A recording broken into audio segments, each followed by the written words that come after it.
look how far we've come, all the things we've done, did it all with love, beauty from the bottom up. All I want is you, you're my favorite view, but there's nothing more, girl, you make my heart beat. Welcome back, family. Good rising, everybody. Post Costa Rica shenanigans. Yeah. We're back. We made it back safely after 2 weeks of vacation time. So do we want to talk about Costa Rica at all? Like, do we want to? Yeah, we can. I know that we posted vlogs and we did clips and we posted the seminar and we did all that shit to Patreon, but like this will get aired to everyone else in August. It's June 1st. 2 months away. I'm sorry, it's June 2nd. But we should still talk about Costa Rica. What was your favorite part? The break from everything. Yeah. Zero responsibilities, not being on the fucking internet. Driving here was one of the hardest mental health days I've had. Just because you knew you had to go back to work? Yeah. Not going back to work, being on the internet. Yeah. Having to be on TikTok and doing all the social medias. I hate it. TikTok is in a weird shift right now. Yeah. Yeah. Watching our numbers move the way that they moved. I'm fairly certain that TikTok has been bought. Mm-hmm. Who's bought it yet? We don't know, but they're going through and removing a lot of shit. Like we've seen thousands of followers fall off because of it. Yeah. And I think it's because they're deleting bots and fake accounts. I think that we're about to see a whole ass revamp of what that app looks like here in the next couple months. For me, my favorite part of Costa Rica was the forced meditation day with Gabriel. Yeah. The zip lining was a fucking blast. Mm-hmm. The meditation thing that you guys did on the platform was pretty cool. I got to see some people go through it on that. It was pretty neat. Yeah. And then the connections. Mm-hmm. I had a fucking blast. I can't wait to go back. Yeah. Jay, I sent you a text message this morning. I see that you just said morning tribe, morning. I think also the biggest takeaway for me with Costa Rica was the bonds that we made, because this is the first trip that we had as many people that we knew on a trip, because we had a lot of couples and friends come out on that first Costa Rica trip. Mm-hmm. And it was really cool to be able to make memories. Right. To just fucking exist with people that you care about, you know? Lots of cool video and fun screaming and dancing and hooting and hollering and waterfalls and you jumping off of waterfalls and zip lining upside down like Spider Woman. And yeah, I scaled a waterfall and jumped it with my claws. Yeah, even without breaking nails. I didn't break a nail. Yeah. I did put this to the $10 tier on Patreon, so some of you are going to be getting notifications so that you can come in here and watch this, even though you normally don't get this access.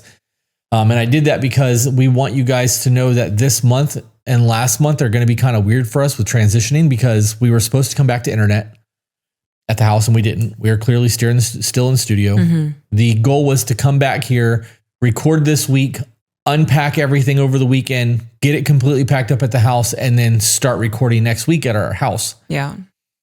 3 days ago, I got a notification from Comcast saying that our completion date was pushed back to the 23rd of June. So we have 21 days before we'll have a completed internet at the house, which puts us in a weird limbo. So we are going to record this week, maybe a little bit next, and then we're done for the month in terms of live recordings. How are we going to do that for the rest of the week? Because we have the kids. We're keeping the normal schedule. So we'll be back here Wednesday to do what we normally do. Tomorrow I'm going to come and try to pack as much as I can and get it out of here. If we have to get Carrie to watch the kids, or they have to come in and play video games in there or something, I don't know. Okay. If we can't make that work, there won't be live on Wednesday.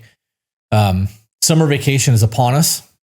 That's going to be a thing. We have children, so trying to record while they're not there, or however that's going to work, is going to be difficult. We have enough content pre-released or pre-recorded that we don't technically have to work again until August, but I don't want to fall behind and I don't want to neglect our Patreon community. So what we've decided to do, and this may take effect sooner than later, weird transition phase, guys. So you're going to have to bear with us this month. We are going to be doing as much as we can over the next 2 weeks, children dependent on the studio to be able to record our lives. After the 2 week mark, we have to have everything out of the studio because they want to start coming and showing the house. And with everything we have in here, we don't want our stuff here while they're showing. Right. So in the event that we have to get things out of here sooner. We're going to set up the whiskey room and we are going to record the way that we're recording right now, split screen. And we will just do our thing and then we will upload it as a split screen, no editing, completely raw. So Patreon still gets that. And then we will just premiere it maybe at nighttime or in the morning so that we can still interact with the chat and do the thing. I'll sit in the chat while it's playing if I have to. And we will try to continue to keep things moving until the internet is set up at the house. Once the internet is set up at the house, our schedule is going to shift. We are going to be doing an extra live stream every month or every week. So we'll be doing a live stream on Monday plus a private recording. That private recording will be released to Patreon. And that'll probably continue even after we have internet because we want to continue to give something to the $10 tier. Tuesday we'll record. Wednesday we will record and go live. Thursday, every other Thursday we will record. The other Thursday is a date day. We're not going to work that day. And then Fridays we'll record. Peaches and I are going back to the gym. We're going to start fucking weight training again and doing mobility work. That's going to start tomorrow. It was supposed to start today, but we got the dogs back from Dakota today. We will still be taking Saturdays and Sundays off. And then that gives us essentially 4.5 recordings a week on average throughout the month because of the every other Thursday, which will allow us to get really far ahead again to make up for the 2 weeks that we just missed, set us up for Greece and Bali next year if we do Bali, and allows us to not work past noon. So instead of having 2 crazy cram-packed days, we'll have shorter scheduled days. Now, even though I just laid all of that out for you guys, this is purely trial. We're hoping that this works out for our schedule and makes our life easy so that we can start working out again and dieting and do all the things that we need to do while still delivering content, and it may change. So tentatively, that's the plan right now. Until we get everything set up, we don't know. Fair to say? Mm-hmm. Okay. I do have a little bit of housekeeping that I wanted to get into before we start working. I covered the schedule. We have Greece dropping in May of 2026. If you guys would like to go to Greece with us, that is still, as of this recording, there's 7 spots left. There is a very big possibility that we are going to reduce the number of spots. We were going to drop it to 15, but we're already past the 15 mark. So if you haven't booked Greece yet and you absolutely want to go, I would not sleep on that. Couples retreats, the North Carolina couple retreat is sold out. For those of you who are listening, if you would like to meet up with us and stay in a house with us for a weekend in Florida this month, we have 3 spots left for the Cape Coral couples retreat where we'll be doing seminars all weekend. I will also. Go ahead. You will what? What are you going to say? I'm going to be doing sound baths. Yeah, you guys are going to have a whole lot of shit going on that weekend. So what is the schedule then? What does that look like? Because I didn't know you were going to be doing sound baths there. Really? Yeah. I've talked about it a lot. Well, it's not like a scheduled thing. Yeah. Like it's just something that you want to do. Do we have a routine planned, or are we? I plan on doing them at 8 a.m. Okay. Okay, it works. Just Saturday morning, like pre-breakfast. Every morning that we're there. So Saturday and Sunday, because Friday we'll be getting there before everybody else. But is that a pre-breakfast thing? Yeah. Like, okay. And then breakfast is happening afterwards, where you guys are going to cook together. And then Saturday will be all day seminars where we're working personal shit. And then Sunday will be a final breakfast and then boudoir shoots for people who want them with Buff Bell and her husband. We're really trying to make all of this work the best that we can. The North Carolina retreat sold out fairly quick. Florida, for some reason, did not, which doesn't make sense to me because we're in peak season right now for people to be here. Mm-hmm.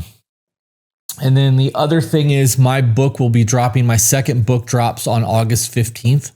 I have 5 proofs coming right now that should be here this week. I got my cover developed last night. I got my summary and bio and all that shit finished and all uploaded to Kindle and Amazon. So my book is ready to go. If you guys would like to buy the copy of the new book, it's called You Are Not Broken. You can pick up an early release off of our website, which will be a signed copy when you get it, but it will give you a PDF ahead of time so that you can read the book before it comes out. And it is all about healing after a divorce or a breakup. So, and now that I've talked a whole lot, do you have anything? Because I'm tired of talking. No, we transitioned away from the Costa Rica thing. So, well, let's go back to the Costa Rica thing. We can talk about that right now while I'm pulling up other shit.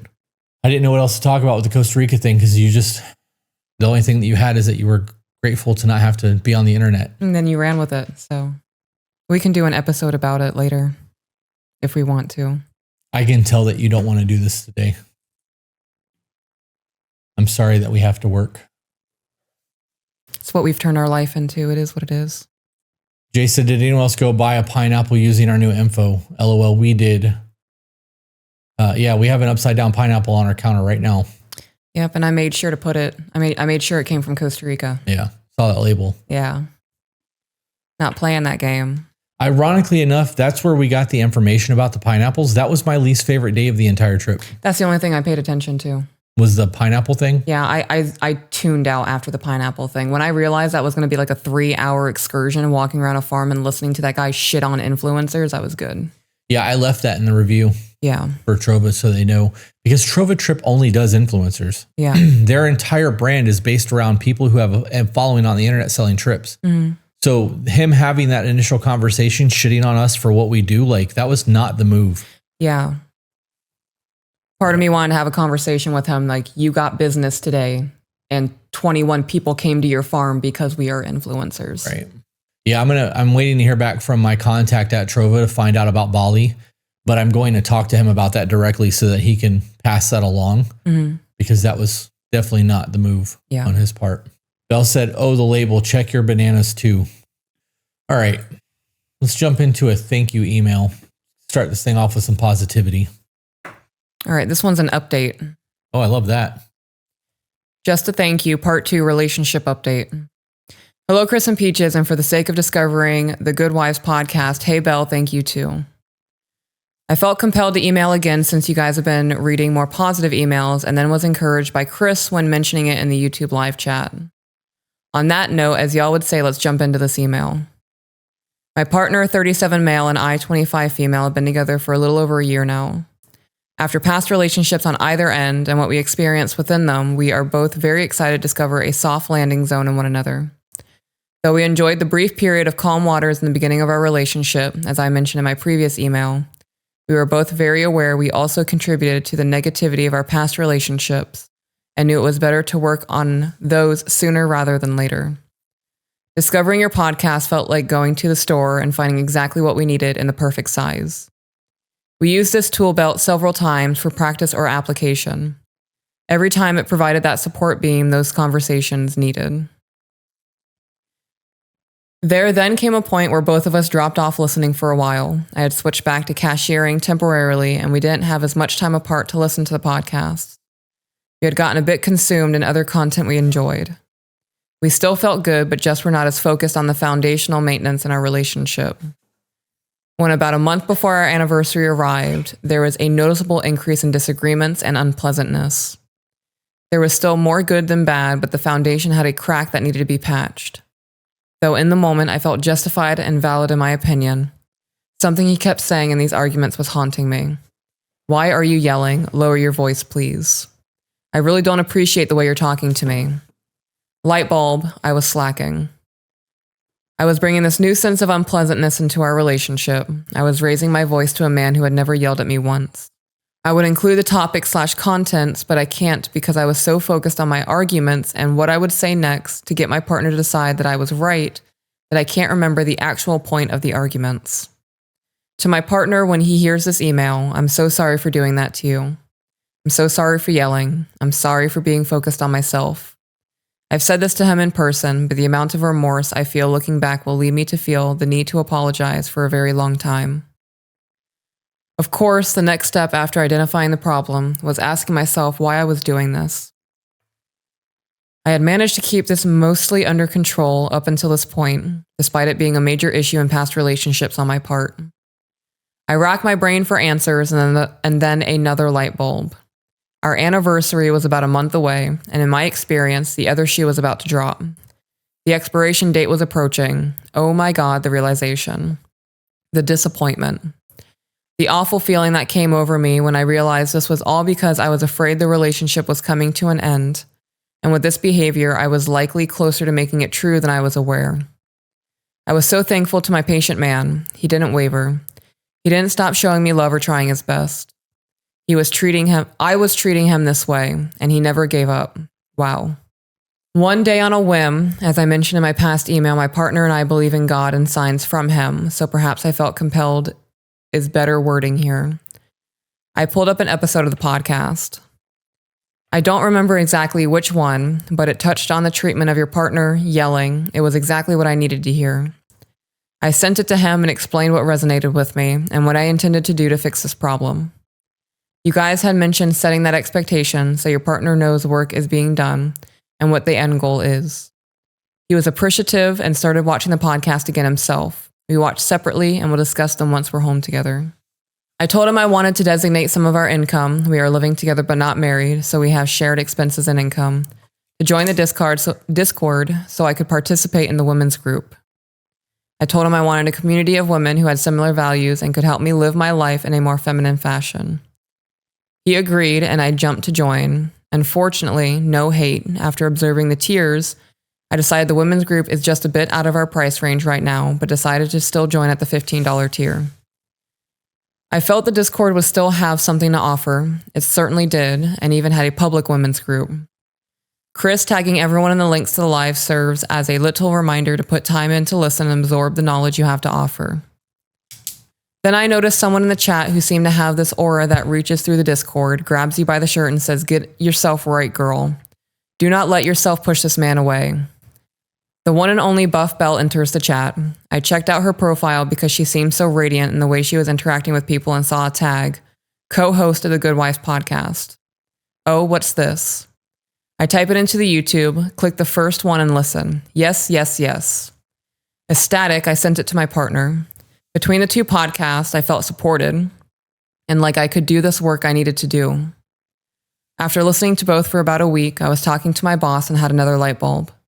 She enrages me sometimes, and I want to really let her have it. I want to tell her exactly how I feel, not just tell it, scream it. I don't, though. Why? I don't want to be fired. I'm comfortable in this job, I'm good at it, and that's when the light bulb I mentioned lit up. Why am I yelling at him? I can show restraint with my boss to avoid being fired, but I can't with him. Get a grip, girl. This actually came up in a seminar that we did in Costa Rica. Yeah. The losing the temper and acting that way towards the person only and not towards everyone else. Mm-hmm. Yep. I'm not even his wife, I'm his girlfriend. I could be fired from this job too, and in this job, I'm not just comfortable, I love it here. Okay, so there's a reality there. I'm not even his wife, I'm his girlfriend. I could get fired from this job too. If you think that being his wife means that you can't get fired from that position, you're wrong. Yeah, that's delusional. People destroy their fucking marriages every day because of that mindset, because they think that because there's a ring on their finger that they don't have to perform their like marital duties. And I'm sure that people get upset that I said that and think that I mean sex, but like you are a team. Mm-hmm. And if you're operating as one person and not a unit, it's going to fail. Yeah. And that's the marital duties that I meant, not fucking sex. Continuing, I'm not just good at it. In so many other ways, I'm great at it. I love him with my entire heart and soul. I don't want to hurt him in any way. When I was yelling at him, I was hurting him. I shared this thought with him and promised him the change is here. I struggle with it still at times, but catch myself, point it out, and correct my behavior. He deserves it. About a week later, Chris said a very similar point about showing restraint with your boss, and I felt a wave of relief crash over me. A couple of months later, now we are once again in those calm waters. We both watch both podcasts and have begun adding in Chris's men's podcast. We both like to listen to podcasts for both genders to get a better idea of each other's perspective and worldview, and what standards we're learning to set for ourselves. 6 months in, and a year in, you guys have provided us with so much support and education. Thank you so much. I appreciate you too and Belle, and I love you all the same. Have a blessed day. Love that. Yeah, you guys got a lot of appreciation in that one. So did you. What do you mean you guys? Huh? What do you mean you guys? You and Buff Bell were mentioned several times. I love that for you guys. I think that's dope. You were also mentioned. We're fucking changing lives. Oh, come on. Oh, I guess this is not the right thing I should be doing. That's what I meant to do. There we go. Takes two to figure out an email. Yeah. Where's fucking Jenny when you need her? We had a lot of conversations in Costa Rica with people that were very adamant about how much we've changed their lives, what we've done for them, that we keep going, that we never stop being who we are, yada, yada, yada, yada, yada. And though my yada, yada, yada, yada right now just sounded kind of negative. That wasn't a negative tone. That was just to emphasize that the conversation continued. And I felt it was better to say that than blah, blah, blah, blah, blah. Yeah. And now that it came out, it's probably still not accurate. And I probably should have chose better words. I need to work on that. But the emphasis on what we're doing and how much we're helping and the fact that we need to keep going on those retreats is why we do the retreats. Like those vacations fill us up to be able to do this. And like, it makes all of this real. It's cold. It's words on paper and an email. Like it's not even real paper. Right. It's just a digital screen. But hearing the way that we've impacted people and the way that the lives are being changed, it's still very humbling's not the right word, but surreal might be. I don't know. It's a lot. It's a lot. You have anything else you want to get into before we jump into actual emails? No. And do you? I could sit here and run my mouth all day. I know. Damn. What? You talk a lot. I do. I because I don't want to just sit here and stare at each other. Yeah. So some of this is me filling dead air. Some of it is also trying to stay on task. Because we could really sit down and have a 2-hour episode just about Costa Rica. And though that would be very cool because that would sell another trip, that's not what people are listening for. They want. I disagree. I think our earlier podcast episodes did better when we derailed. Yeah. Well, you want to derail for a little bit? Talk about Costa Rica? We can. Go. Oh gosh. The first thing that comes to my mind, I really enjoyed swimming in the rain and looking at the jungle. Last of the Mohicans. Forgot I was wearing makeup and the rain was running down my face and I wiped my eyes. That's all it took. Yeah. Yeah. It gave you raccoon eyes on one side. And then you were like trying to like secretly wash your face in the pool. I'm like, just stick your face underwater and fucking get it. And you did. I didn't want to do and that. You look like the ultimate warrior with your paint on the side of your face. I was waiting for you to grab the side of the pool and start shaking it. Yeah. Meditating with the ladies was fantastic. I decided the first time we sat down and meditated, I just had the need to blow intention on all of the women's necks. And from my understanding, it made a lot of them very emotional. Yeah, I saw that. Yeah. On the second one, there was lots of crying with you guys in the whole meditation thing. I hung upside down on a zip line hundreds of feet above the ground. I'm terrified of heights. That was pretty neat to experience. I thought about that whole experience and I wonder how much of that was legitimate fear of my back or fear of being upside down on a zip line. Yeah. You had a fear? I don't know. I know that at one point while we were on that zip line, I had that thought of, oh God, what if all this broke? Yeah. Well, it's the first time I've ever had that fear on a zip line because you're in safety precautions. Like it's safe. Otherwise they wouldn't be able to do it. Yeah. And I know that, but I had that fear of like, if this thing just collapses while I'm doing 40 miles an hour on a line, I'm done for. Yeah. But I wonder if I could have actually gotten upside down like that. Done the thing. I don't know if I could. Yeah. But I thought about that after the fact because all you guys did it. I'm like, you guys are badasses. I wish I could have done that. Yeah. I don't know. There was that guy right before we went off for the zip line. Graciela was right in front of me and her carabiner wasn't clipped. Yeah. And like there were 3 of us trying to let him know like her shit's not right. And he was like looking around and I was pointing at it. Yeah. And he got really shitty about it. Saw that. And that's one of those moments where I felt bad. I was like, I had no intention to be shitty with you. It's how he perceived it. That almost ruined my trip for me. Yeah. Because of how he perceived that. And that was one of those moments where he had a fucking problem. I didn't. I was just trying to be helpful and not have my friend die in front of me. Like, we had a lot of that this trip. What do you mean? Well, Carrie got it at the airport. Yeah, people can be fucking nasty. I almost said something to that lady. What? The pic of her upside down is the greatest thing I've ever seen. It shot joy through my heart like fire. Oh, I appreciate that. Part of me was slightly terrified. And then jumping off the waterfall was wild. When we got there, I was like, I'm not doing that. Have you watched that video yet? I did not with sound, no. Okay. But I saw Crystal climb up. I was like, well, she could do it. I can do it. Yeah. She gave me that inspiration.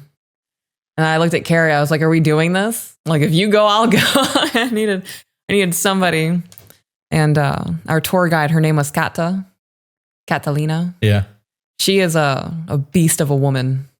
She is who I want to be when I grow up. Yeah. And she went up the first time with Crystal. She scaled the side of that waterfall. We had water from the waterfall hitting us in the face. And she was like, you have to create an air pocket to be able to climb it. So look down and climb. And I was like, well, how am I supposed to see where I'm going?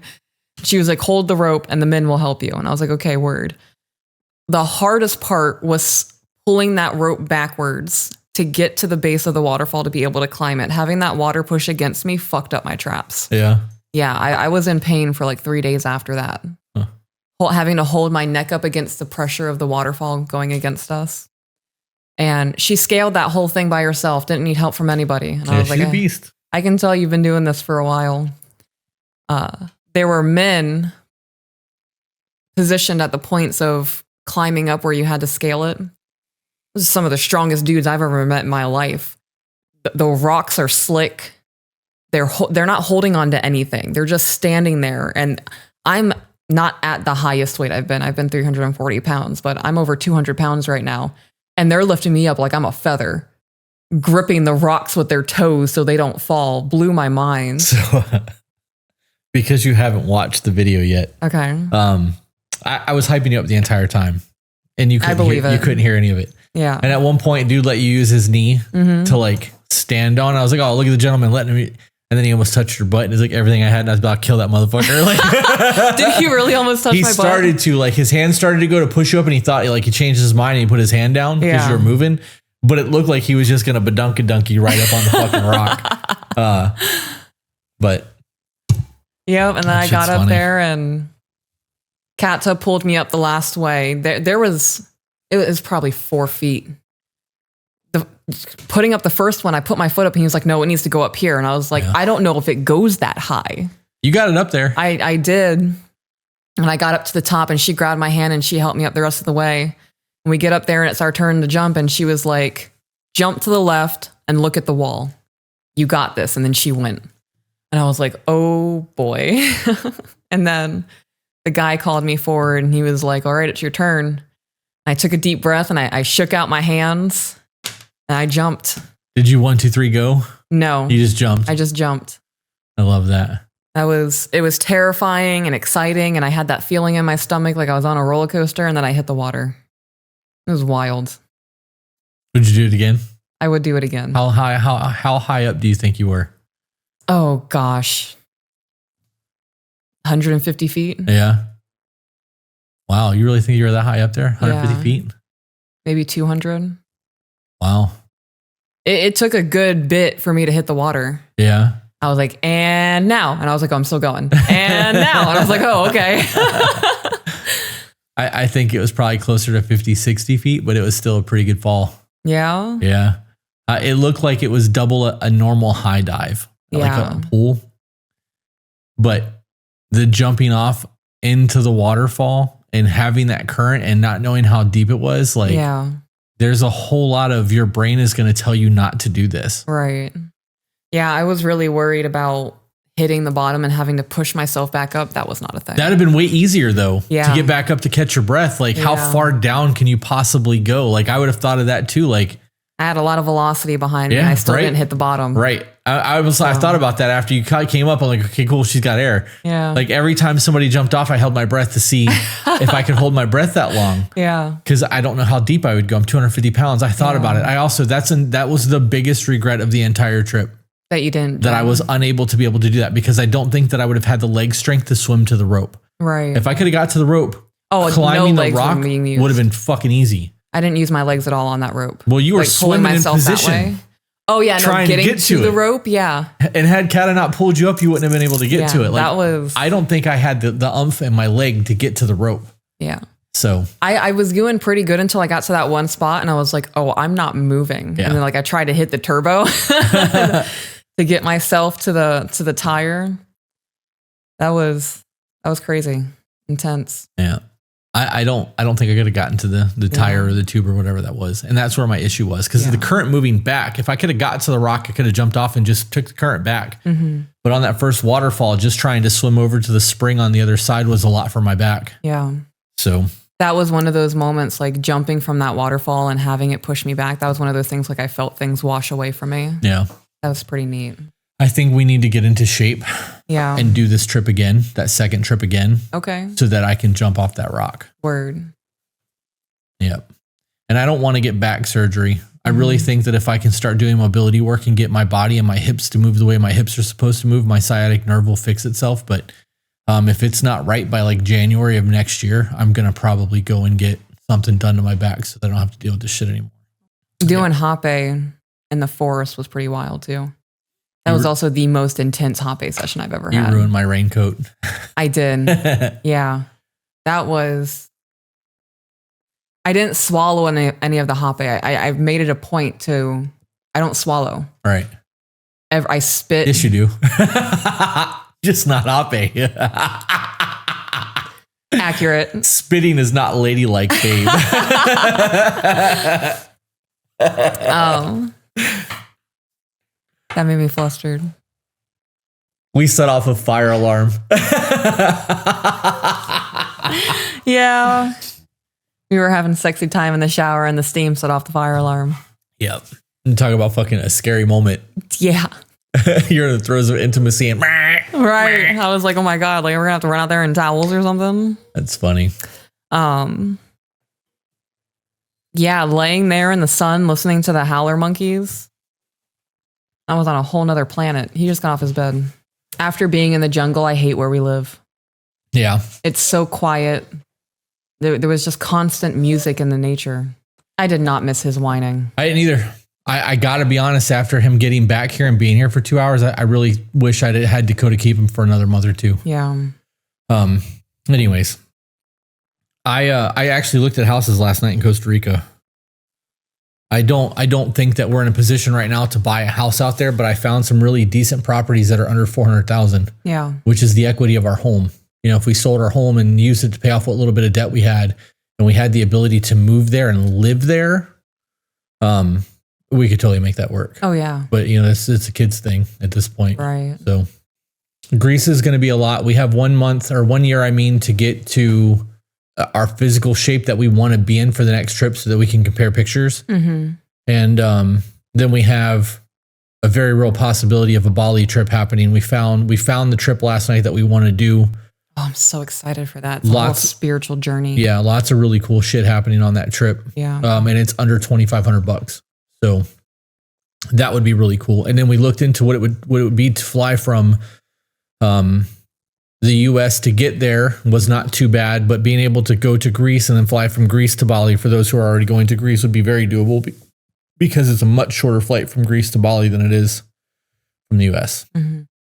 Entertaining Misadventure said, do you still have spots for Greece? As of right now, we have 7 spots.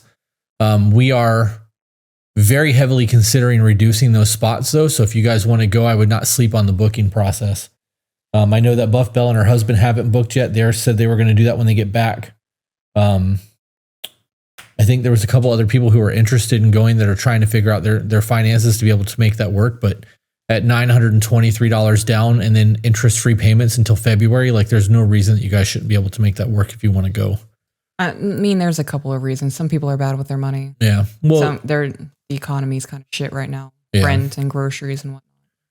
Yeah, I get that. I do. I know that while still working a regular job, I was able to travel and do shit. It just comes down to sacrificing the shit you don't need. Yeah, you also have to think the average American doesn't have a savings. That true too. Goes into that poor money management. You are not wrong. Say that again, just in case I was too far from the microphone. When I was living on my own, being a single mom, I was terrible with my money. You want to talk about that note you found? Oh, gosh. How about finishing your thought process first? Okay. I just didn't want to forget that. So I would blow money like it was nothing. I knew I'd get it back, but I had 0 savings. I was parenting out of guilt. I'd just left the kids' dad, living on my own. So every week I would take the kids and spend like $100 on toys for them. Because how else are they going to know that I love them? And Amazon spending was a big thing, buying things on TikTok Shop. I don't think TikTok Shop was a thing back then. No. It was some type of... It would have been Facebook. Probably Facebook Marketplace or something. I was spending money, burning a hole in my pocket because it made me feel better about what the situation I was in. I wasn't dealing with my emotional turmoil, my mental health, so I was spending, oh gosh, I would spend money on food too. I would not blink an eye at spending $80 on dinner. I was also a binge eater. So I would eat 10,000 calories in dinner, make myself throw up, and then keep eating. I get that. It's a flavor thing for me. Yeah. It's a flavor thing and it's a texture thing. Let's talk about the note. So while we were in Costa Rica, I had a notebook on me that I was journaling things in, and I found I had already ripped it out, but it was folded up somewhere in my notebook, and it fell out while we were on the bus ride. And I had written down that there is this tattoo that I want to get, and it's not even a pricey tattoo. It would have maybe been $150. And I wrote that I just have to get a better paying job to be able to afford everything in our life because my ex-husband wasn't helping me.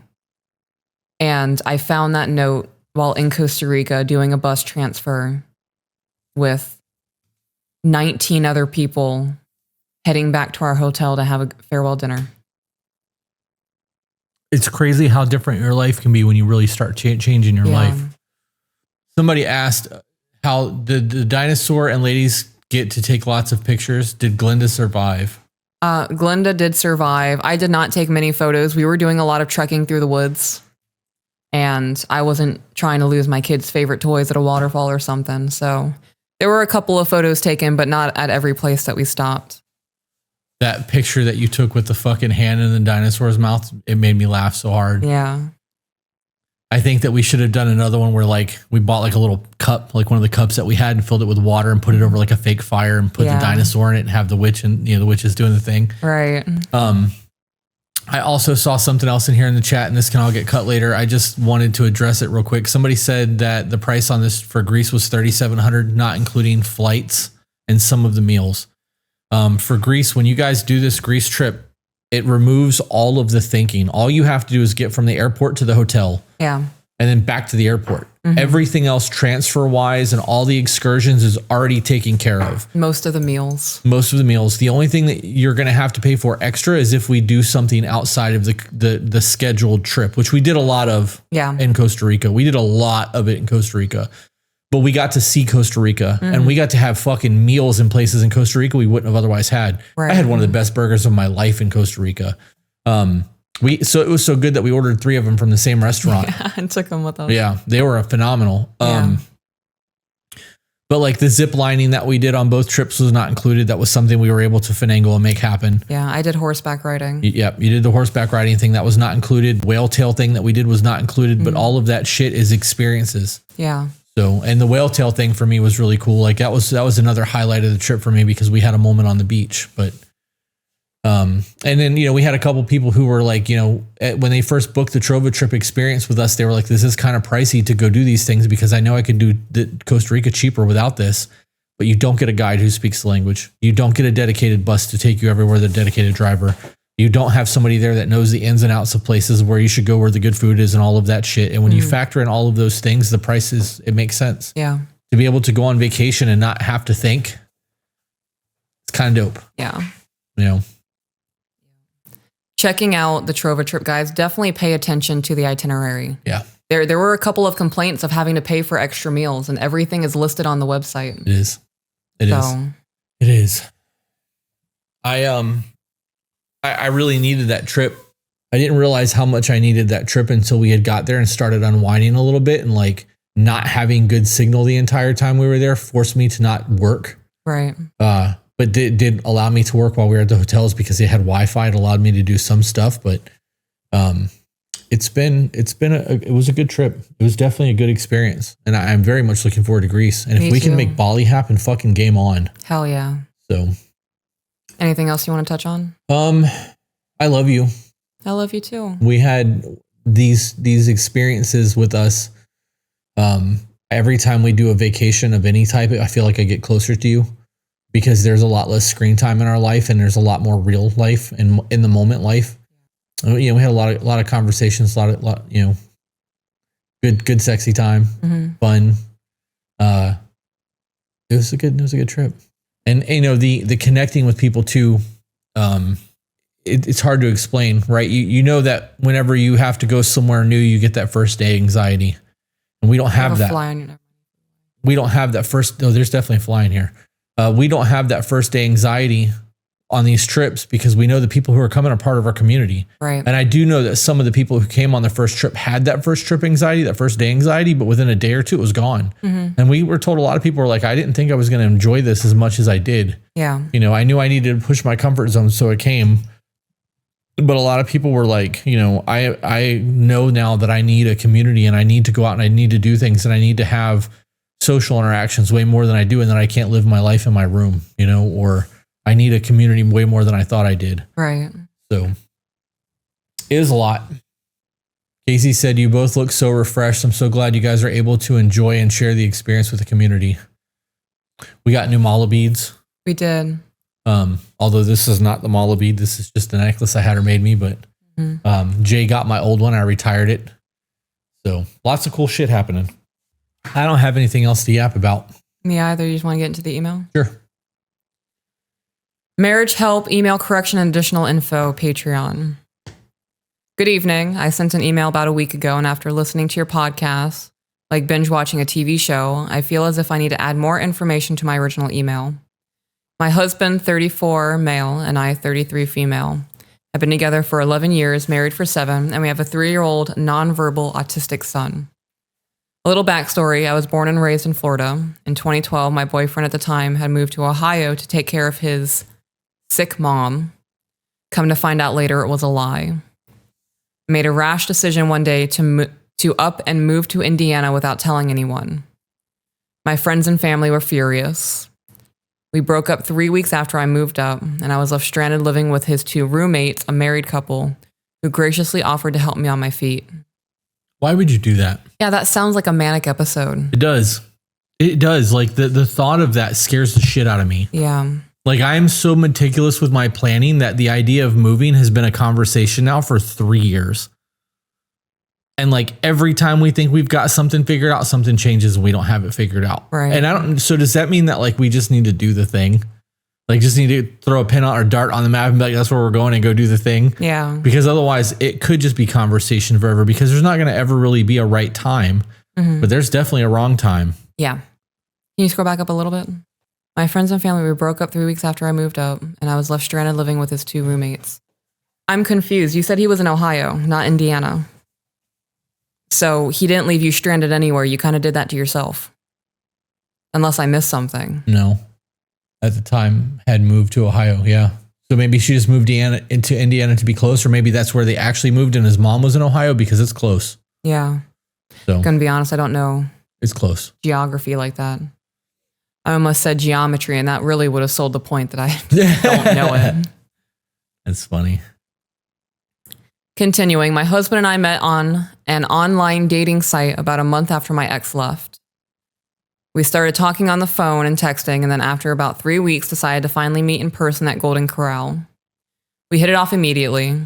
It was an instant connection like I had known him my whole life. We went 4-wheeling, shooting, theme parks, etc.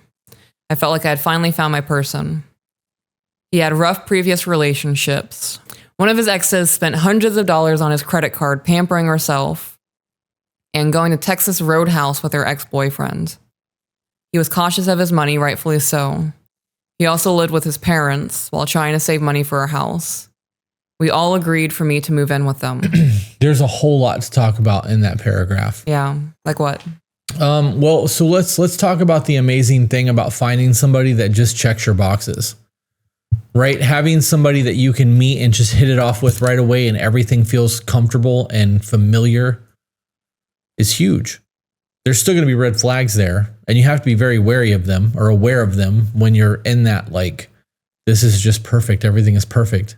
There's people who are cynical who are going to be like, just waiting for the ball to drop. Like something's got to go wrong. It's too good to be true.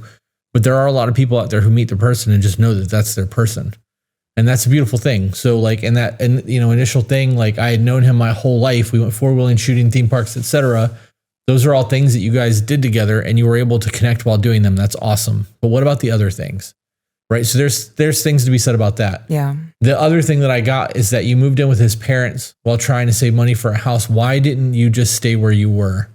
You guys, it was because you were long distance, or I'm sorry, that you met on a dating website. It doesn't say you're long distance. I just made that up. I don't like that.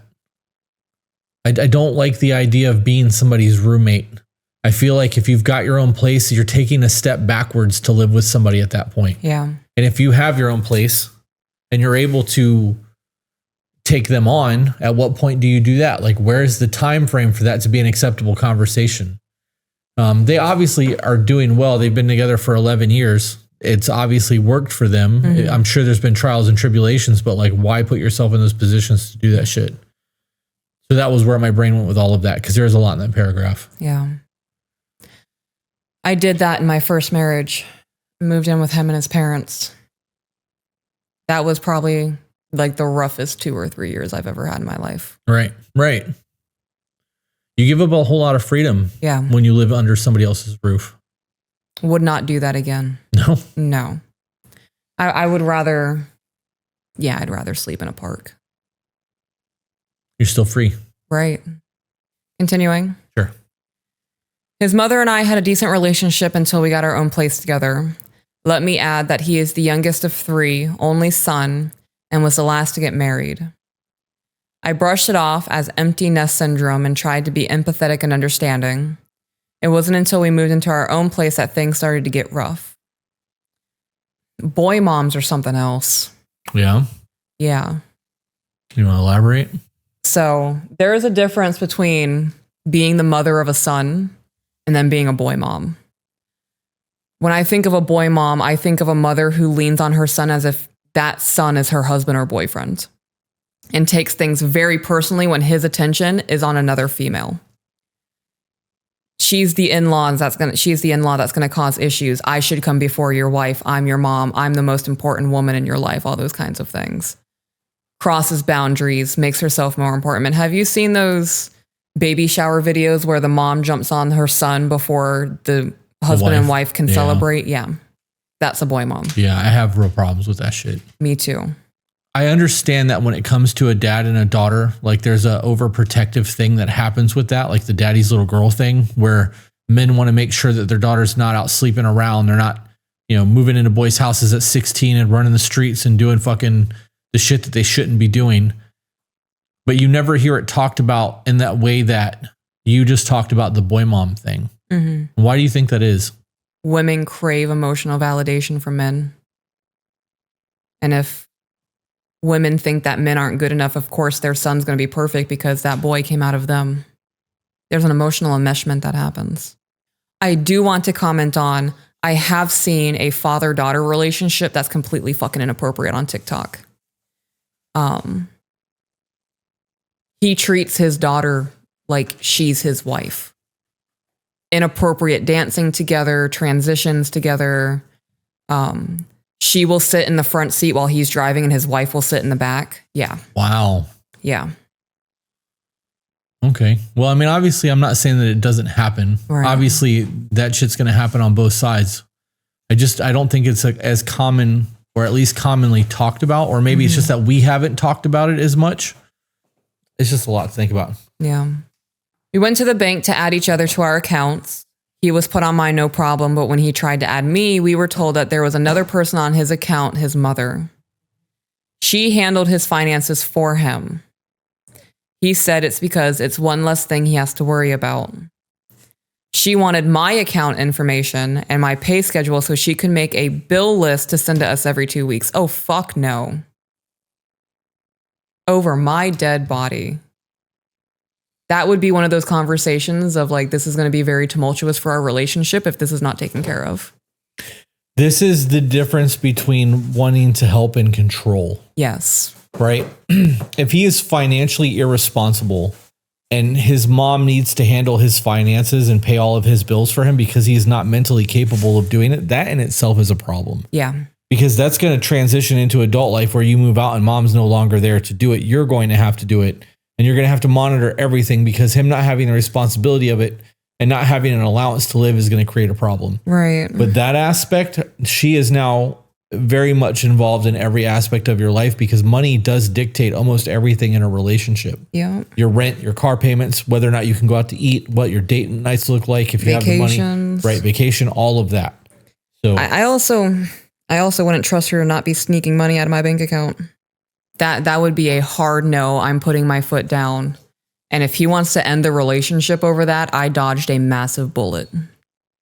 Well, it says on here, she wanted my account info and my pay schedule so that she could make out a bill list to send us every 2 weeks. So he's not capable of paying his own bills. So he's not capable of being an adult. Right. Was not capable. We don't know if that's changed, right? That is true. Was not. That list would split everything down the middle as my half and his half. I sat her down and politely told her that we were adults and we could handle the finances. She basically told me that she wouldn't even consider handing the finances over until I could prove that I was mature, responsible, and had enough time to handle the finances. Needless to say, our finances and accounts have been split ever since. Our relationship has gotten better since our son was born, but it is still strained. So this is not something that's been resolved in 11 years. I'm sorry, but this speaks to leadership. Yes. This really speaks to leadership. If your man can't handle his own finances, he can't handle his life. Right. What is he going to do when his mother passes away? Right. Right. How much of his life is she supplementing? Right? Like, we don't know these things because you don't have access to his account. Right. What happens if you guys want to buy a house together? Got to ask my mom permission. Right. What if she goes, I don't think that house is right for you. I'm not willing to sign. Yeah. Right? Like, there's a whole lot of oh fuck going into this. Yeah. I also don't like the we're going to divide the bill situation. Mm-mm. This is actually a really big argument on the internet. Have you seen the argument where they say that if I made $100,000 and you made $20,000 and we moved in together, that do you think it's fair that we split everything 50-50 because you would be broke and I wouldn't? Have you heard that argument? I think so. I think we've talked about that. We have? Yeah, on the podcast. Okay. I know we probably have because it's something that came up on my feed a lot for a while there. That's one of those things to me that, like, there's no 50-50 in a relationship. If we lived that way and then we made $120,000 a year between the two of us and we got an apartment or a house based off of that combined income, there is no fair at that point. No. It is our money and we are living in a way that we have a life together because you would never be able to pay half of that mortgage or half of that shit because there's not enough money there to do it. Vacations, date nights, rent, like... Right. And if you're keeping tally like that, your relationship's not going to last. There's going to be a lot of resentment and ugly in that. Mm-hmm. That's crazy to me. Yeah, me too. Continuing. Yep. Fast forward to 2019. I went to school to become an LPN. It was rough, but what made it even worse was my best friend of 12 years got killed in a motorcycle accident. She was declared brain dead 5 days after. I made an emergency flight to Florida the day before the final testing.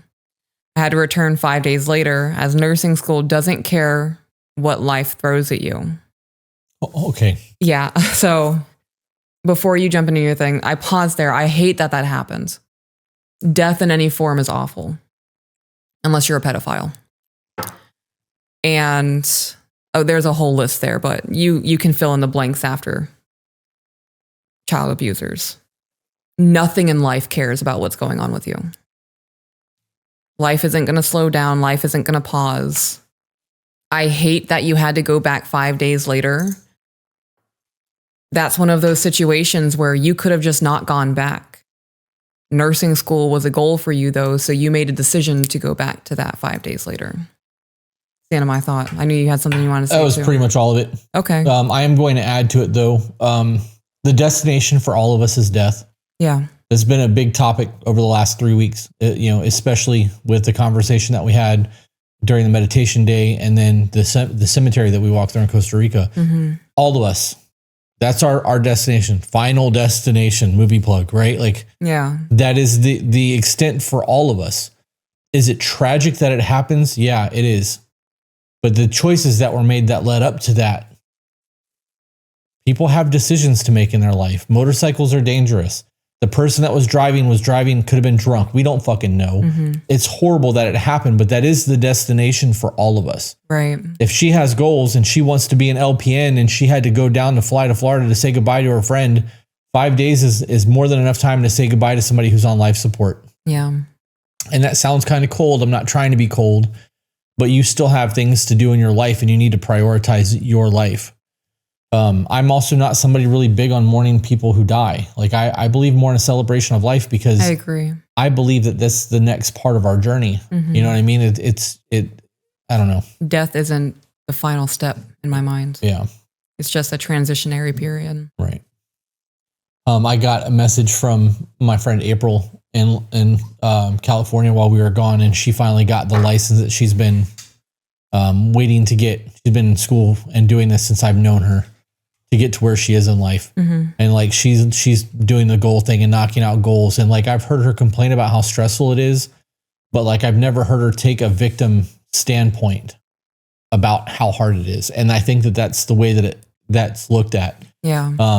As nursing school doesn't care what life throws at you. People don't give a shit about you.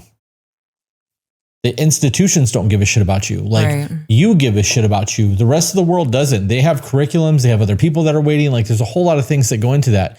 But this also comes down to trying to look at life from a different perspective.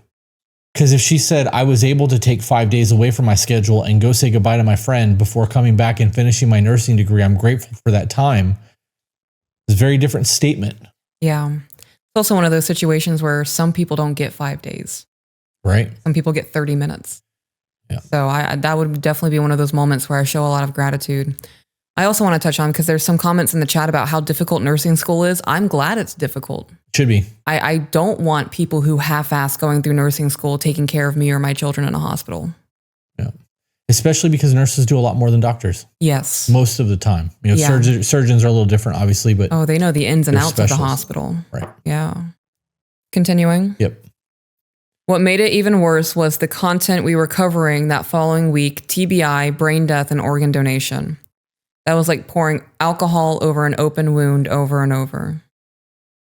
So you're traumatized. Yeah. Is what that comes down to. I really am on the way that you perceive the world. Yeah. And I'm going to reiterate that point that I just made. You can look at it as you only had 5 days and you had to go back to fucking school, or you can look at it as you got to say goodbye to your friend for 5 days before going back to school, right? Like there's a very different tone there. I would be grateful for that time. I've lost people that I didn't get to say goodbye to. I would kill for 5 days, right? Like that's a big deal. Continuing, I went through a major depression the months that followed. How I completed school, I'll never know. I begged my husband, pleaded, told him I needed him to take just 1 day off of work so I could decompress, get everything out so I could focus. He put everything and everyone else before me. Okay, so I want to pause there. So you begged him and pleaded him to take 1 day off of work. Does he not have weekends? Like, what does that look like? Is he working on the weekends and he gets off during the week? Does he not have consecutive days off? And why were you begging and pleading him to take a day off? Did you need personal attention? Did you need affection? Quiet time with your man? Like, yeah, just simply say I could decompress and get everything out. It's not really right. So I could focus. Could be done on a Saturday. Could be. If you guys didn't have the same days off, I could see that being a thing. I have perceived a thing said in this email, well, not in this email, but like the last few sentences that we've read as negative. So I perceive that sentence also as negative. Like there's being a blame placed on him for not taking that day off of work. Resentment. Right. And there's no saying what would have happened if he'd taken that day off of work. We don't know what he does. Right. If he had missed that day of work, that could have been $200 off of his paycheck. So let's just shift the conversation just a little bit before we move back into this. There's also a very real thing about people not wanting to be around people who are depressive all the time. Yeah. And don't get me wrong. You should absolutely be there for your person, hug them, hold them, kiss them, tell them that you love them, and be there for them. She said that I was a depressive mess for months. Yeah. And if that's the case, it's suffocating. It is. At some point, people are gonna be like, I can't fucking sit here like this anymore. Real shit. I believe, and this might totally be my ego. I believe that when it comes down to you and I, that I am really good about being there for you in your time. Could I be better? Absolutely. I'm working on it. But I also know that there are times when you're going through it and I'm like, I can't fucking be here right now. Like, I'm doing everything I can to stay above water, and it's starting to affect my mental health. And we can't be both depressive and nasty and like going through this together. One of us has to remain positive to like support the other person. If this has been months of depressive mindsets and things are messy and ugly and there's a coldness between the two of you. And everything in life sucks. Right. Because that's a real fucking personal statement to somebody who loves you. Yeah.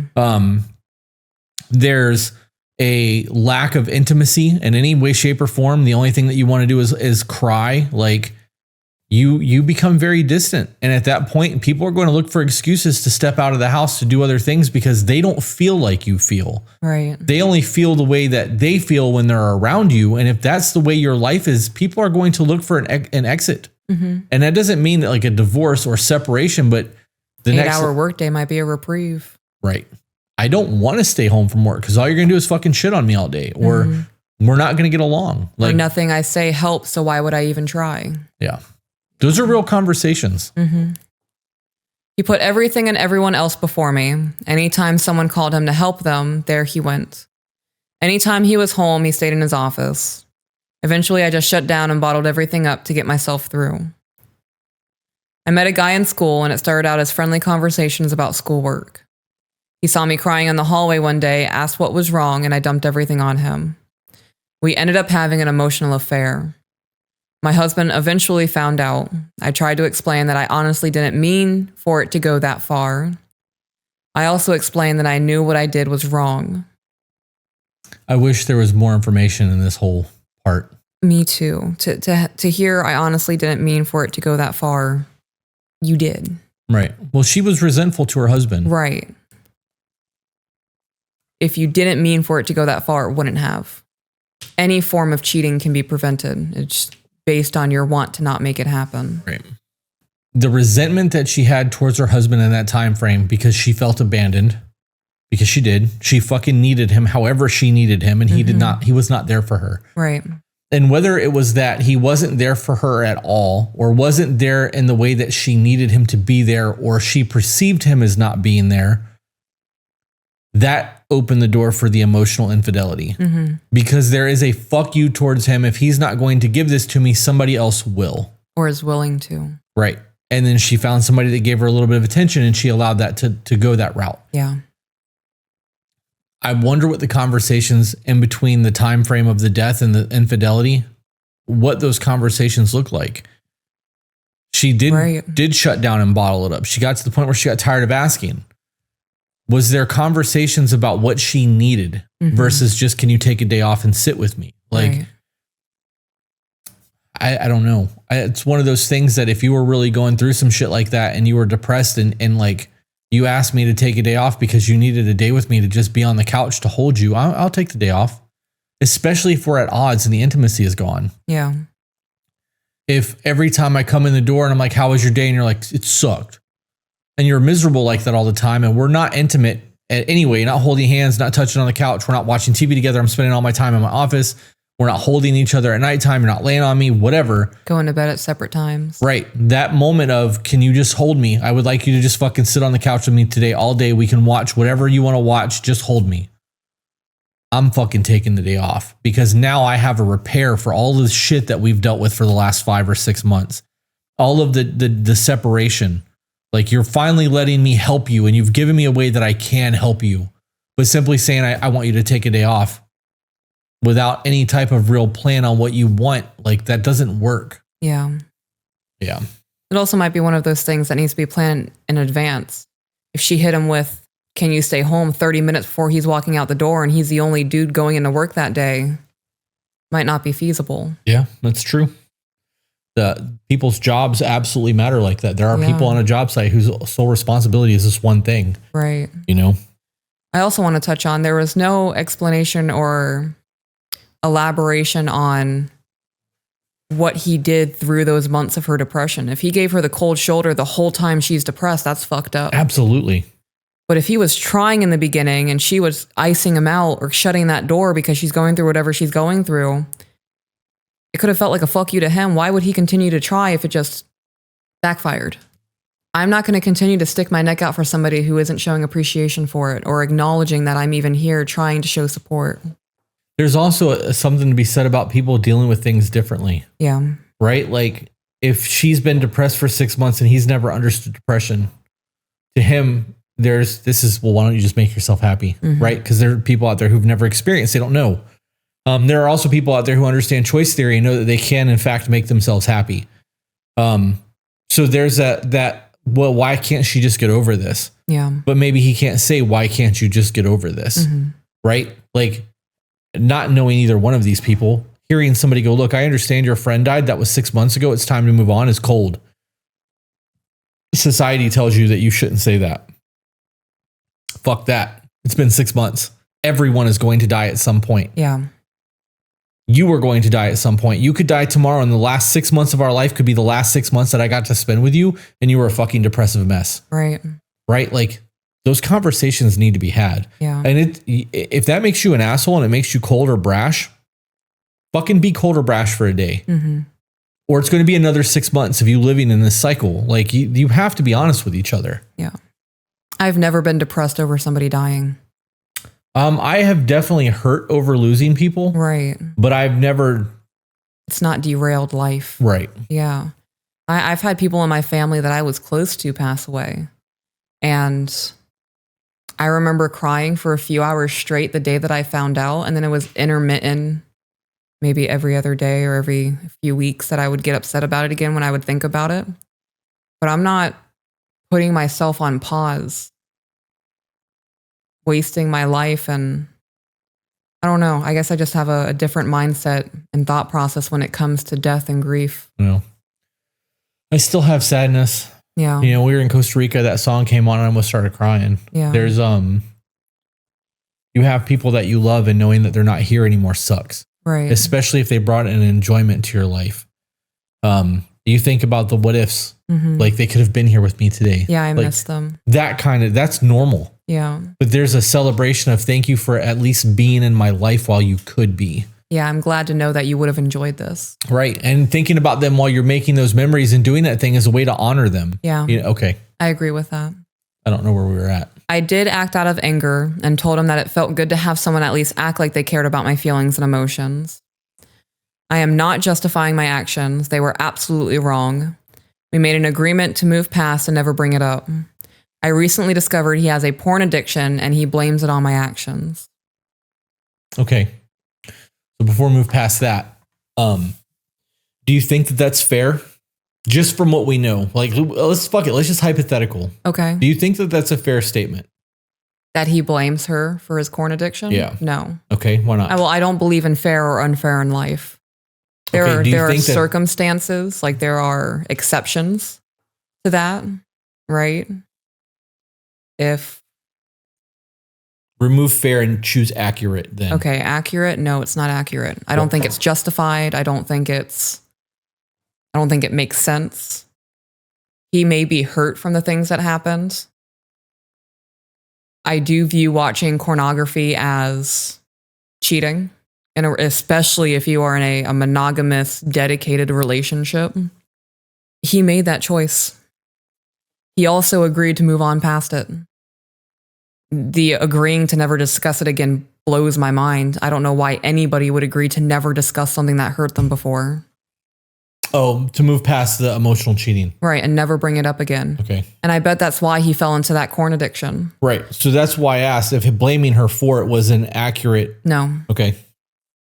I think that if he agreed to that, he did that to himself. He bottled up his emotions. If they're not going to bring it up and talk about it again, he can't talk about how the emotional affair affected him. Can't talk about how maybe that messed up his desire for her in the relationship. I would have a very hard time. I did in my last marriage. I didn't want to have sex with my ex-husband after I found out he was having multiple emotional affairs. I'm not doing that.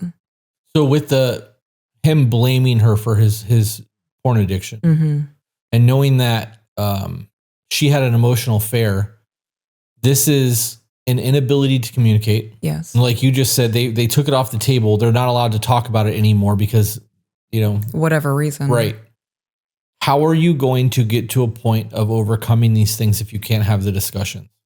Because I can see how the depression for a very long time, the emotional infidelity, the disconnection, the lack of intimacy, the disrupted routine, the living as roommates, and all of those things, I can see how both of them would have led to any point of infidelity, because they've turned themselves off to each other and have turned away from each other, which has allowed other people to turn towards them. Not saying that it's right. Right. It's not what I'm getting at, but I can see how these things would go to that point, which is why I asked if you thought it was an accurate statement. Him blaming her for her infidelity and depression and all of those things, and that's why he turned to pornography, is taking the accountability for his own actions away and making it so that he's a victim in this. Right. And that's where my issue with that statement comes in, because you're not a victim. You had opportunity for months while she was going through what she was going through before she got to the emotional infidelity, to be there for your person, and you made decisions not to do that. Mm-hmm. Regardless of what it looked like, you still had a choice every day, and so did she, and you guys made the choices to get you to where you are. Yes. So that's a cop-out. You don't get to blame your shortcomings on other people. You can say, I was hurt, and this is how I got my rocks off, or this is how I felt fulfilled, or this is how I blah, blah, blah, because that's you. I made these decisions, and I did it because of the way that I felt in that scenario. I'm not saying that you pushed me to this. I didn't have any other way, and this is a decision I made, because there's accountability in that. I can respect that, but I can't respect this is your fault. I'm addicted to porn because of you. Yeah. What a stupid sentence. I heard that and my IQ just dropped a little bit. But so this falls back onto what I said earlier about it being a matter of perspective. Yeah. He's viewing this as she's the problem. Mm-hmm. This is all her fault. Right. I'm fucking resentful. You hurt me. How could you? Instead of, I really kind of dropped the ball. My wife needed me and I wasn't there for her in the moment. Right. Mm-hmm. I don't understand that she was depressed for 6 months, because my brain won't allow me to understand how you're still fucking going through this after all this time. Right. Doesn't mean that she's not. Had a conversation with the children yesterday. I don't know what they were doing, but our son started whining. And I walked back there and I was like, why are you doing that? Because Sissy did this. And I was like, no, that's inappropriate. We don't whine. We don't throw fits. Why are you doing that? And he started telling me what Sissy did. I don't care what she did. Why are you behaving this way when you know it's inappropriate? Yep. And he started talking about Sissy again. I was like, I don't want to hear what she did to you.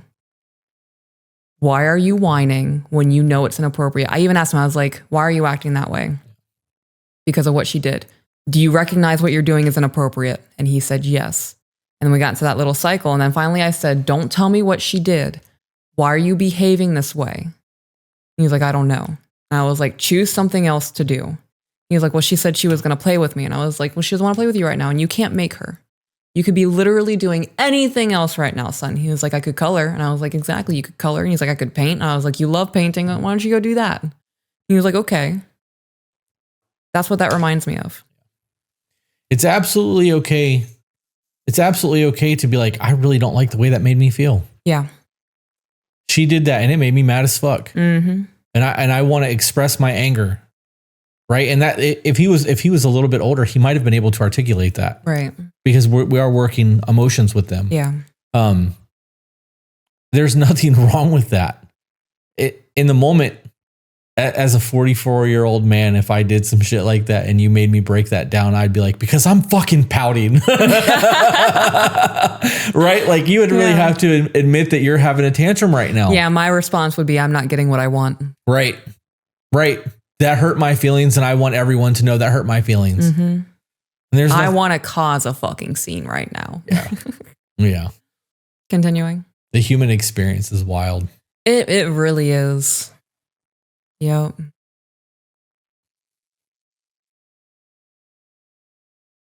I like it when I can see that much of your eyeballs.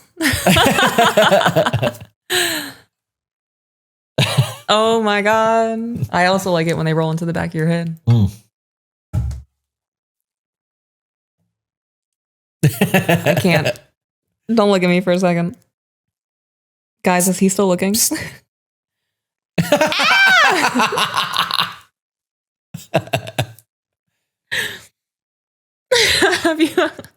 Have you seen that video of the really fat little frog with the butt cheeks? Someone goes to touch it and it just screams. No, I haven't. Oh, that's how I feel sometimes when you look at me. I just want to scream. I'll make you scream. I know. Buff Bell said she got back to the States and was immediately itchy.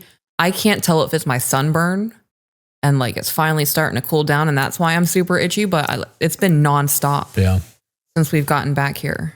You know what I've noticed since we've been back? What's that? I can taste all of the chemicals. Yeah. I can smell all of the horrible food that we're eating, like the food that we got last night. Not last night, the night before. Yeah. The whole house stunk. Yeah, I think it was the Popeye sauce. Maybe. I don't know. It was not healthy. It was not yummy. It was not good. I enjoyed that Taco Bell. That yellow rice and chicken you made yesterday was phenomenal. Thank you. Oh my gosh, you like my cooking. I always feel like I get... You know, people can get pissy about this if they want to. I'm going to say it because it makes me happy. I feel like I get a gold star as a wife when you like my meals. Get a little medal on my jacket. Yeah. Yeah, when you don't like my meals, I want to burn the house down. That's funny. I always wait for this is fantastic or it's great. When I get it's okay, I want to smash every plate in the house. That's funny. Yeah. Zach said when I got back to the States, my entire chest broke out and I got bronchitis. Holy shit. I wonder why that is. I want to get the stuff to make chifrijo as well without the cilantro. I don't know what that is. It was that bowl that I got at that restaurant. I was like, I can't eat this. Oh.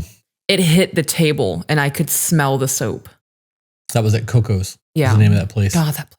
Yeah. There's a very real possibility that in the next 3 years we have digital nomad visas and rent and go to Costa Rica for a couple months at a time. I when I say that I loved it there, guys, like that doesn't even do it justice for the feelings I have for that country. If we could buy the land, Jay has started looking. I started looking last night. The problem is I want to buy something that's already got structures on it. I don't want to have to build and like I looked into some of this is all irrelevant to our podcast. Sorry guys. But we got sidetracked. Yeah, we looked into some of that and some of the things were saying that if you want to build on a property, it could take years to get into permits and like get it going. So you could be sitting on a blank piece of land for a long time and I don't want that. Right. But I found a couple of 2-story, 3 or 4 bedroom houses that were under $400,000, that have a little bit of land to them. Me gusta. Yeah. So I don't know. Anyways, let's get back to this. Okay. We're not getting back to this. I'm just one little last thing, like the cherry on top of this sidetracked ice cream sundae. I'm getting really good at Spanish, guys. I have jumped ahead so many levels in Duolingo. I'm already almost up to level 8 in Spanish. Holy shit. Yeah. They asked me if I wanted to skip a level last night because I'm doing well. And I'm like, no, because I want to. Yeah. But I'm also doing more than one lesson. With French, I hated it. Yeah. So I was doing one a day just to keep my streak. Today will be on my 1 year streak on Duolingo. Oh, hell yeah, but babe. most of that was French. Yeah. So, but I'm also I'm not skipping the calls. I'm not skipping the video things. And I'm not skipping the speaking it. Before I would just can't speak now. Yeah. And would just try to get through the lessons. I'm actually trying now. Yeah, this language is a lot easier than the nasaliness of French. Yeah. It was a deterrent. I'm having such a hard time with Greek. Greek is difficult. The letters don't make the same sounds. Like P makes a Y sound or an L sound, and it hurts my brain. I have to start making notes about that. I'm going to get Spanish done. And then once Spanish is done, I'll try to figure out something else if I want to. Yeah. But I think if we're going to be making it a point to go down to Costa Rica yearly, we have to learn the language. that we're going to need to, I was able to order a whole meal in Spanish. You did. I was pretty proud of that. Buena sopa. Picante. Yeah. we were standing in the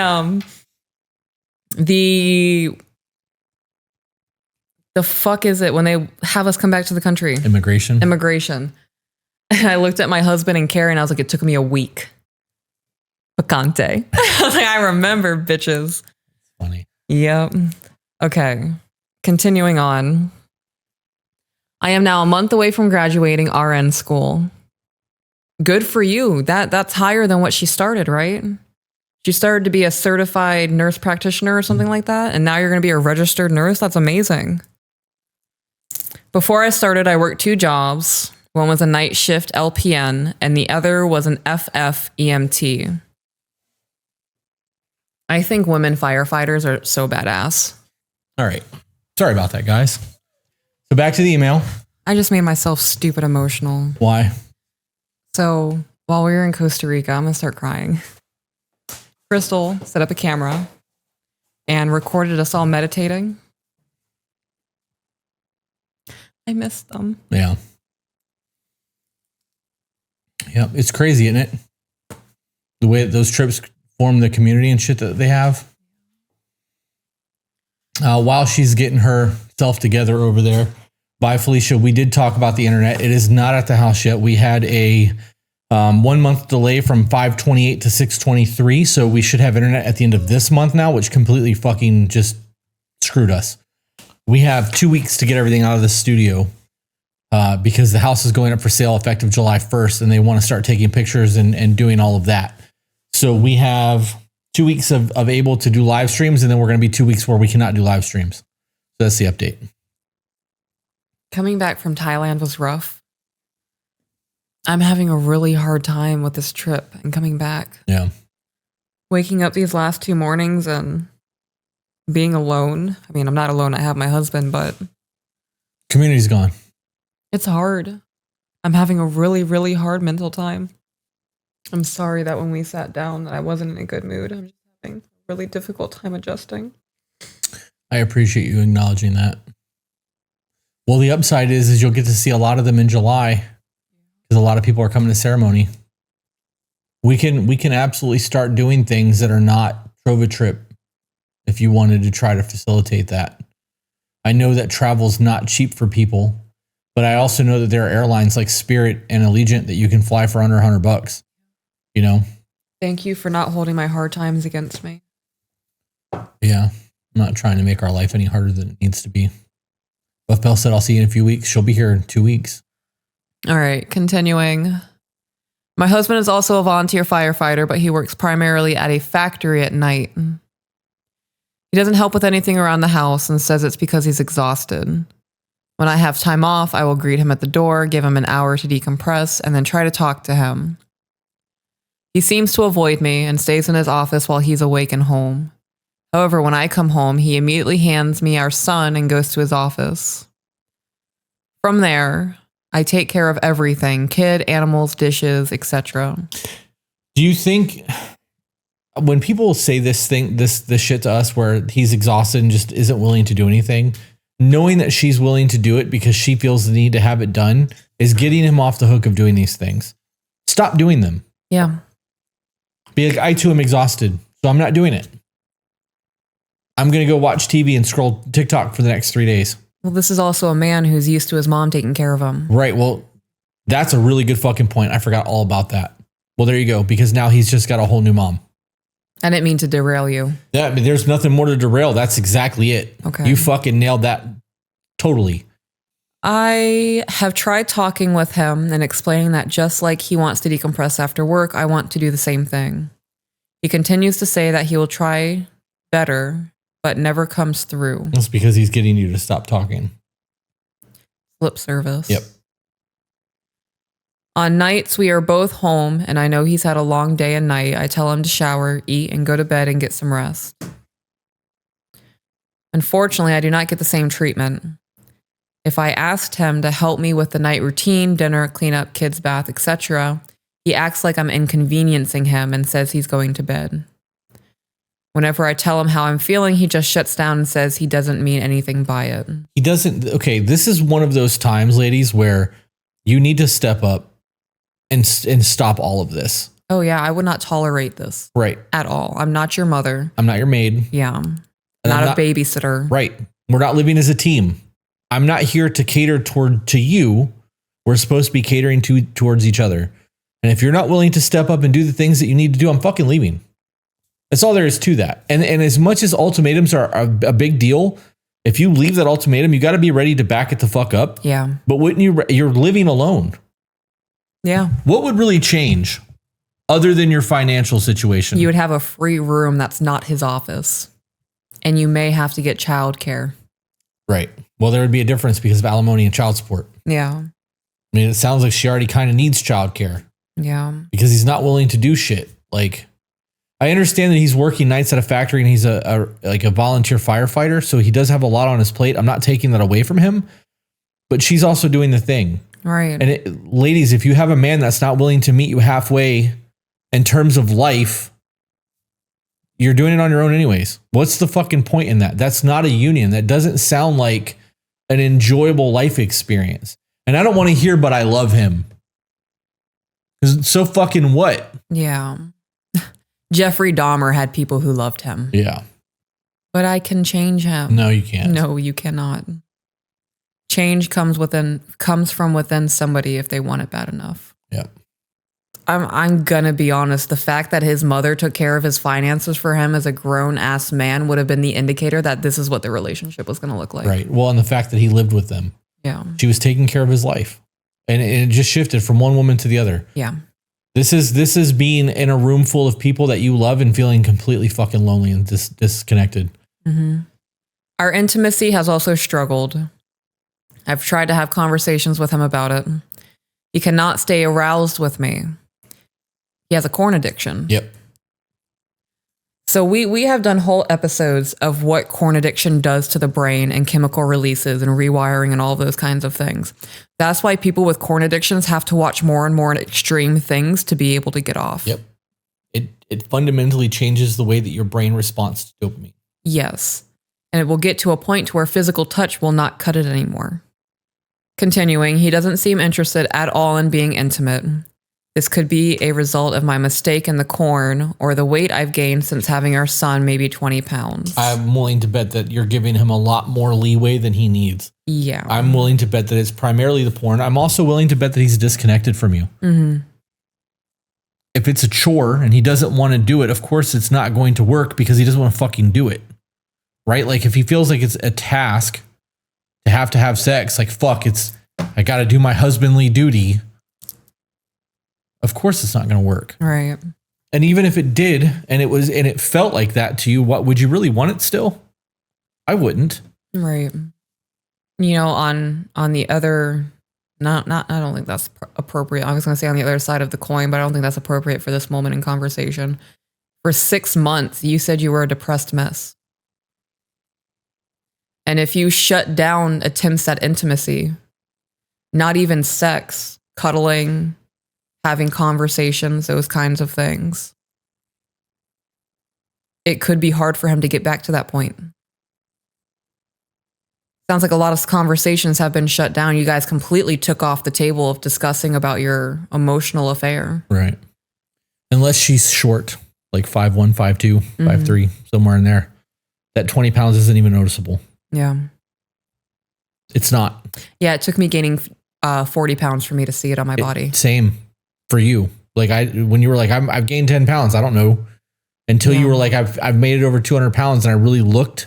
I can see some of the weight gain now, but before then I didn't because it gets distributed over 5'10". Yeah. You know what I mean? We tried experimenting new things. I've asked him about what his biggest fantasies are. He just says he doesn't have any. He knows mine, BDSM to put it briefly. He says he was taught to never put his hands on a woman and says he wants absolutely no part of that. I've tried to explain the difference to him and he is still uncomfortable, which I respect. With all of this, I find myself not wanting to submit to him, and I want that. I am submissive by nature. Okay, I want to pause there. You can't submit to somebody who's not a leader, and this man can't even handle his finances. Get him. I hate that. This is who you chose. Right. You chose somebody that's not capable of being a leader, and now you're wanting something that he can't provide. Correct. Craving was the word I was looking for. Yeah. You're craving something he is unable to give you. Continuing, I love catering to my man. I try to make sure the house is clean, animal and kids are taken care of, dinner is made, and clothes are clean. So I want to pause there. You I love catering to my husband. My husband is also not a mama's boy. He sees the worth and the value in the things that I provide for him. This man sees you as a second mother. Could also explain why he's not attracted to her. Yeah, that could. Continuing, I try to be his peace. I'm currently in therapy to work on myself. I know I have a lot of mistakes. Some of them only came to light because of your podcast. At one point, my husband and I were in therapy together, but he quit going. I know you said that bullet points help, so here are mine. Okay, before we do that, before we get to the bullet points, good for you for going to therapy. Mm-hmm. Great on you for listening to the podcast and realizing your shortcomings and actively changing them. Yeah. That's the most important part of this entire email, is that you are working on you. Mm-hmm. Because at the end of the day, that's the only person in this relationship that you can fucking fix. You can't fix him. Mm-hmm. You can't control him. You're not going to make him change who he wants to be. You can literally only work on becoming the best version of yourself. And during that growth process, you're going to realize a lot of his flaws and where he's not willing to grow and make concessions to make things work in your relationship. And at some point, you're going to grow past where he is and you're going to look back and go, fuck. Yeah. Is this really how I want to live the rest of my life? And it sounds like you're already there. Yeah. All right. Bullet points. How can I make myself want to submit to him? What a disgusting question. How can I make myself want to submit to him? That sounds like... So my mind just correlated that to slavery. How can I make myself okay with the thing that I'm doing even though I don't want to do it? I have no advice for that because I'm not going to make myself do anything I don't think the person I'm doing it to is worthy of receiving it. Yeah. Well, she said in the previous paragraph that she's naturally a submissive. Yeah. So if you're naturally a submissive, wanting to submit to your man should be natural for you. Right. The reality is you realize you don't have a man. Yeah. You have somebody that you're cohabiting with. And whether he is actually a man by all terms and is even to my standards of what I've written in my book, he may not be your man. Right. And there's a reality in that. Now, if you're talking about submit only in a sexual manner, you guys got a whole lot of work to do there because it's an active addiction. Yeah. The next bullet point is, what can I do to be a better wife? You're doing it. Yeah, I think we touched on a lot of things for that one. What can I do about my mother-in-law still doing his finances? Absolutely nothing. Yeah, there's nothing you can do about that. He needs to step up and be a man. Yeah, he's choosing that though. Yeah. Because it's easier to have his mom involved than it is for him to do it. This is like the ultimate laziness. Yeah. I don't cook, I don't clean, I don't take care of my child, I don't pay my own bills, I don't have to do anything because all the women in my life fucking do it for me. And as long as people continue to do it, why should I? That shit makes me sick. Like everything that you just laid out genuinely upsets my tummy. That's the way that it is though. I need like Pepto-Bismol or a Tums after hearing that. Unfortunately, this is bad parenting. Yes. This is... Oh God, yes. Helicopter parenting, breathing down his neck, not allowing him to make mistakes. The last bullet point is, how can I help and encourage him to grow as a person? I'm going to have to think about that. I'm really in the mindset of fuck this guy. Okay. So I'm going to have to think about that. So my answer to that is everything that you have done thus far has not worked. And it sounds like you've tried to do a lot. Mm-hmm. So if everything that you've done until this point has not yielded any type of results, you have to take it to a different extreme. And here's what I would do. I would make a list of all the things that you expect from your husband. Not from a husband, from my husband. I expect you to help with the child. I expect you to help with the house things, unless you're going to make me a stay-at-home wife where I get to not work and like that's the thing. I expect you to be there for me emotionally. I expect you to stop watching porn because I view that as cheating and you're still doing it. And I am not emotionally cheating on you anymore. I would lay out all the things that you expect. And then I would tell him you have 3 months to get your shit together. And if in 3 months we're not where I expect my husband to be, I'm leaving. Mm-hmm. And be prepared to follow through because you're already not where you need to be in your marriage. And he's been giving you nothing but lip service the entire time. This is not about stepping out of a marriage and getting divorced. This is not about throwing divorce on the table and fucking making threats. Yeah, trying to be manipulative with it to get what you want. This is, I have lived my life for 11 years this way. I don't want to live the next 50 years of my life this way. And this is the final straw. If things do not change, I do not foresee us being together past 3 months. Yes. Oh, yeah. I would 100% put a timeline on that too. Right. I'm not going to dick around for the next 5 years hoping that it gets together after I laid out my expectations of things. Right. We're all going to die. That's the reality of it. It could be 6 months from now. It could be 60 years from now, but it's going to fucking happen. And like I said earlier in the email, if you would have died during that 6 months depression and the last 6 months of his life with you was you being depressed, that's a horrible fucking existence. However, the 11 years that you have been going through what you're going through where you're unhappy and he's not meeting your needs or taking care of you the way a husband is supposed to take care of his wife, and he was to die tomorrow, the last 11 years of your life has been wasted with somebody who didn't fucking care enough to step up to the plate to do what they need to do to make your union worth having. Do you want to live the rest of your life in this existence? That rest of your life could be 3 days. It could be 6 months. It could be 60 years. I'm not going to stress out about things that don't fucking matter. Right. It's not in me. I'm not willing to do that, but I'm also not going to waste my life. Yeah. I can see why the emotional affair happened. I can too. But again, see, that's what I was asking you earlier is do you think that it is acceptable was not the word I used. Accurate. Accurate. The statement that he made, was that an accurate statement? No, I don't think there's blame anywhere. Right. Well, that's why I used that earlier, because I can also see how these things would take place. So in the beginning part of the email where that happened with him or with her, and it led him to porn, I can see how he could manipulate that into being that way. Right. I can also see how she can blame him for all of this shit and then lean on another person. Yeah. The reality is they still both made the choices to do it, but I understand why. Right. And there's a difference. Yes. Right. I've listened to both To Be Better and the Good Wise podcast and have gained some helpful insight. I'm hoping to find more insight from you and Chris. You two are an absolute inspiration. I know this was extremely long, and if you've read this far, thank you from the bottom of my heart. I appreciate all of the work and time you guys put in all of this. Thank you. I mean, from this email, you sound like a badass. You're a volunteer firefighter, an EMT, a registered nurse, taking care of your household, taking care of animals, doing the damn thing, wanting to be a good wife, wanting to take care of your man in a way a vast majority of women don't want to do in today's society, especially in the United States. Taking care of your kid. Right. Taking care of your child. I hate it when people think that they don't deserve more than what they're getting out of a relationship. I think you've wasted the last 11 years of your life with this man. And that breaks my heart. I also think that there's a lot of weaponized history there. Yeah. Because he's blaming her for his addiction. Right. He's allowing that blame to justify current behaviors because it gives him a reason not to change. Well, you did this to me, and because you did this to me, I'm now doing X, Y, and Z. This is punishment or revenge, right? Right. Doing it out of spite. Right. Hey guys, little quick interruption. If you're enjoying the content, please leave a like. And also don't forget to comment. We enjoy interacting with you guys and hearing your opinions, and it helps the algorithm.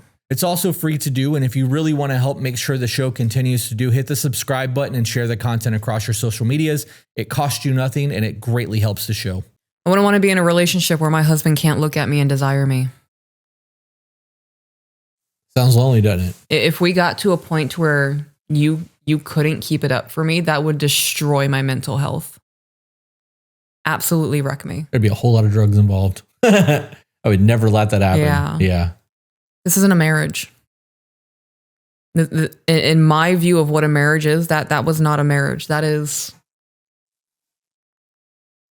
It's convenience. It's not even two people trying to play house. No.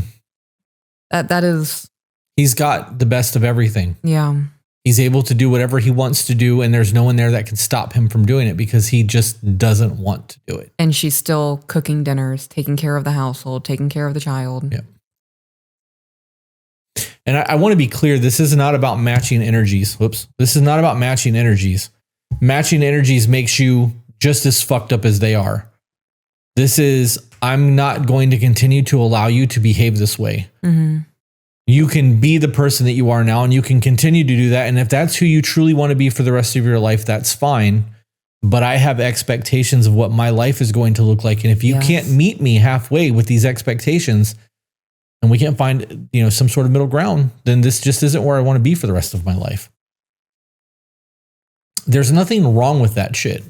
We get so stuck in routine and like being comfortable and fucked up situations because we're afraid of what's going to happen if we leave. I'm just going to say this because I know there's going to be people in the comments talking about my mood or my face at the beginning of this. This is what borderline looks like. I do my best to maintain my composure. There's days that I don't want to be here, but that's work. There's days that everybody doesn't want to go to work. Right. Don't care how great your job is. There's days that you want to sleep in. Mm-hmm. There's days that you just don't have it in you to deal with shit. We have a very mentally taxing job. There's going to be days that we don't want to do it. Yeah. And we try our best to put on a good face and fucking perform, monkey, perform. Right. But it's going to be like that sometimes. I don't have anything else. I don't either. You want to wrap up? Yeah, I want to go home and cook lunch. Okay. With that being said, guys, thanks for tuning in. As always, we made this for you. We hope you enjoyed it. And remember, you are the author of your own life. So grab a pen. And we will see you on the next one. Bye, guys.